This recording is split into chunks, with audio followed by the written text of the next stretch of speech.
తెలంగాణలో విద్యా వ్యవస్థను బలోపేతం చేయాలని, ప్రభుత్వ స్కూళ్లలోని సమస్యలను తక్షణమే పరిష్కరించాలని డిమాండ్ చేస్తూ అఖిల భారతీయ విద్యార్థి పరిషత్ రాష్ట్ర వ్యాప్త పాఠశాలల బంద్కు పిలుపునిచ్చింది. ఈ మేరకు సిద్దిపేట జిల్లా కేంద్రంలోని జెడ్పీహెచ్ఎస్ ఇంద్రానగర్ ప్రభుత్వ boys girls high school, Parupalli high school, అలాగే ఎయిర్కోడ్ మోడల్ స్కూళ్లలో తరగతులను బహిష్కరించారు. అనంతరం ABVP state working committee member Savula Aditya మాట్లాడుతూ సిద్దిపేట జిల్లాలో ఏబీవీపీ తలపెట్టిన పాఠశాలల బంద్ విజయవంతమైందన్నారు. ఈరోజు రాష్ట్ర వ్యాప్తంగా ఏబీవీపీ పాఠశాలల బంద్కు పిలుపునిచ్చిన నేపథ్యంలో ఈ రాష్ట్రంలో ఇప్పటికే పోలీసుల పహారాలో బంద్ కొనసాగుతూ ఉన్నది. అనేక జిల్లాలలో విజయవంతంగా పూర్తయింది.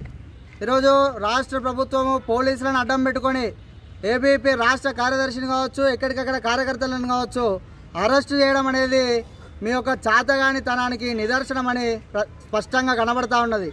ఈరోజు ఏబీవీపీ బంద్ ఏ డిమాండ్లపైన ఇచ్చింది?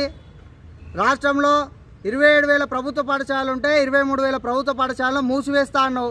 మూసివేయద్దురా బాబు, తెలివి తక్కువనివి కాదు, నువ్వు తెలివి ఉన్నవైతే పాఠశాలలు కట్టాలి అని చెప్పేసి ఏబీవీపీ అడుగుతూ ఉన్నది. ప్రైవేటు పాఠశాలలో ఫీజుల దోపిడీ అరికట్టడానికి ఫీజు నియంత్రణ చట్టాన్ని తీసుకురావాలని చెప్పేసి ఏబీవీపీ బంద్కు పిలుపునిచ్చింది. ప్రభుత్వ పాఠశాలలు శిథిలావస్థకు చేరుకున్నాయి. గ్రామీణ ప్రాంతాలలో పాఠశాలలో టీచింగ్ నాన్ టీచింగ్ పోస్టులు లేవు, ఎంఈఓలు లేరు, డిఓలు లేరు. వీటిని వెంటనే భర్తీ చేయాలని చెప్పేసి డిమాండ్ చేసి ఈరోజు ఏపీ బంద్కు పిలుపునిచ్చింది.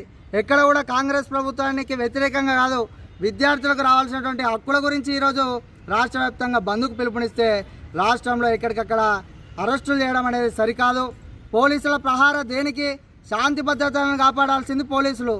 శాంతి భద్రతలకు విరుద్ధంగా ఉంటే అరెస్ట్ చేయాలి.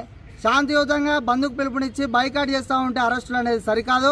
విద్యార్థి పరిషత్తు ఇప్పటికీ కూడా మీ అరెస్టులకు భయపడది. మా డిమాండ్లు ఒకటే, రాష్ట్ర ముఖ్యమంత్రి గారు మీకు అంత చిత్తశుద్ధి ఉంటే వెంటనే ఈరోజు రాత్రి ప్రెస్ మీట్ పెట్టండి.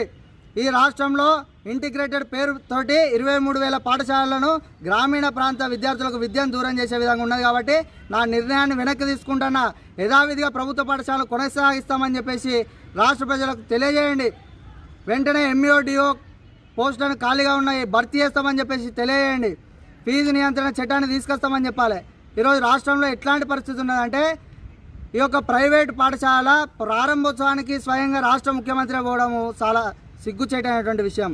ఇప్పటికే విద్యార్థి పరిషత్తు అనేక కార్యక్రమాలతోటి నీకు విజ్ఞప్తి చేసింది. ఇది ఆరంభం మాత్రమే, బంద్తోటి ఆరంభమైంది. నిన్ను గద్దె దించేంత వరకు కూడా విశ్రమించదు ఏబీవీపీ అని చెప్పేసి హెచ్చరిస్తా ఉన్నాను.